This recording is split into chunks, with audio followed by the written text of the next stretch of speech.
In the name of God, the holy and undivided Trinity. Amen. So we have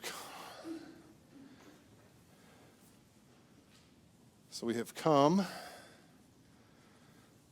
to the last Sunday after the Epiphany, to the end of this season where our focus is on seeing the divine light in the things of this world.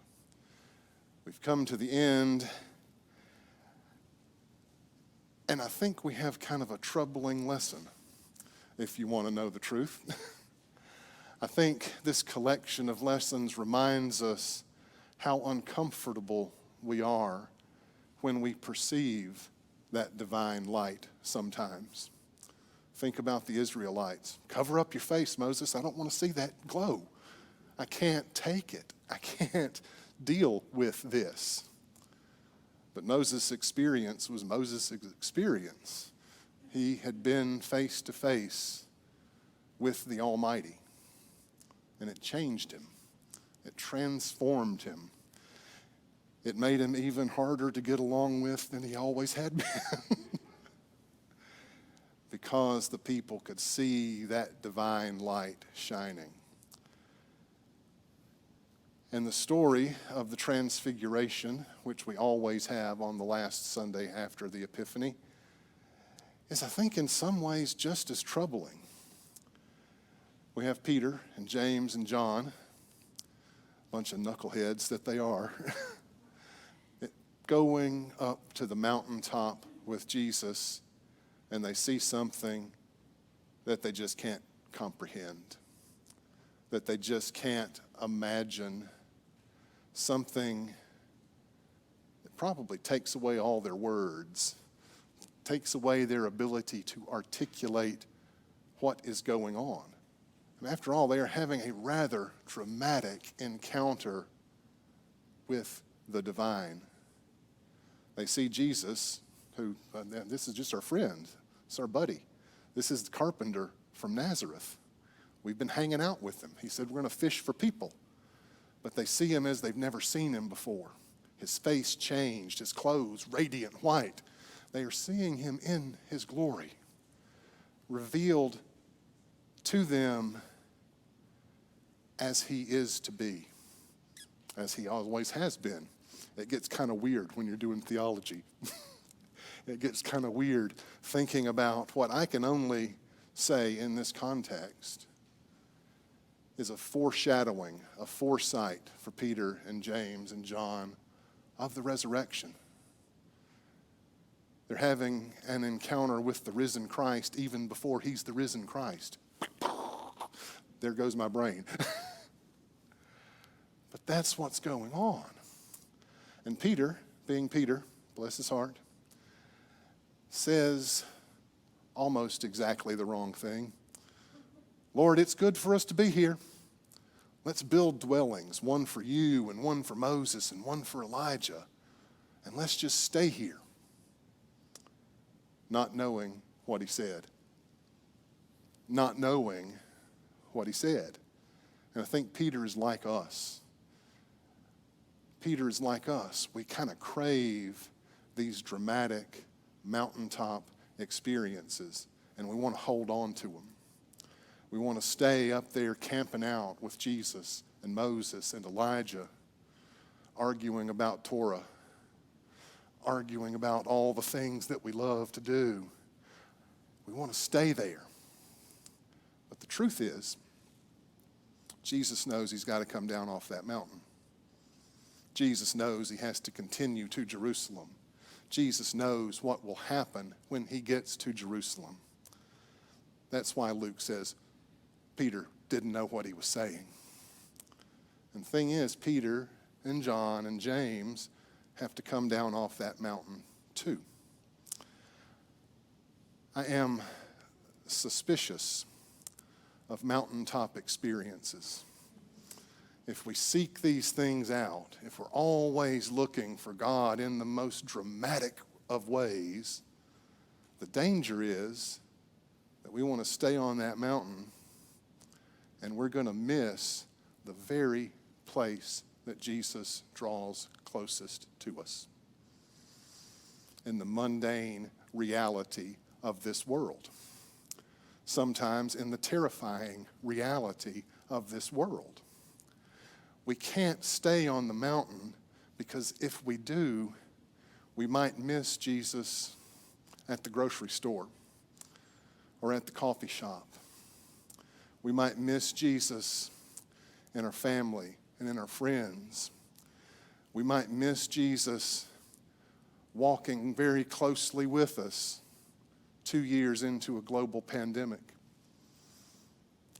Right here and right now, where a despot has decided he kind of wants the Ukraine and will stop at nothing to get it.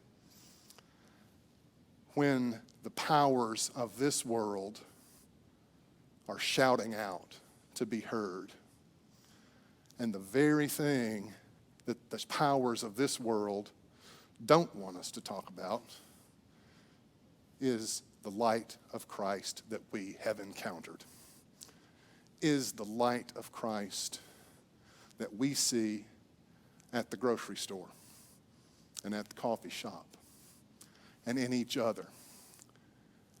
That is why we come down off the mountain.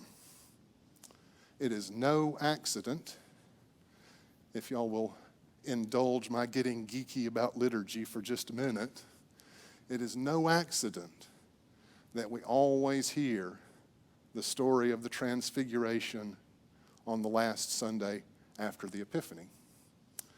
Because what happens after the last Sunday after the Epiphany? It's coming up fast in the rearview mirror. Lent. Ash Wednesday. The time when we're called, like Peter and James and John, to take that light from the mountaintop with us and to spend some time in the wilderness, to spend some time focused on the everyday, to spend some time reflecting on what it means to follow Jesus, to spend some time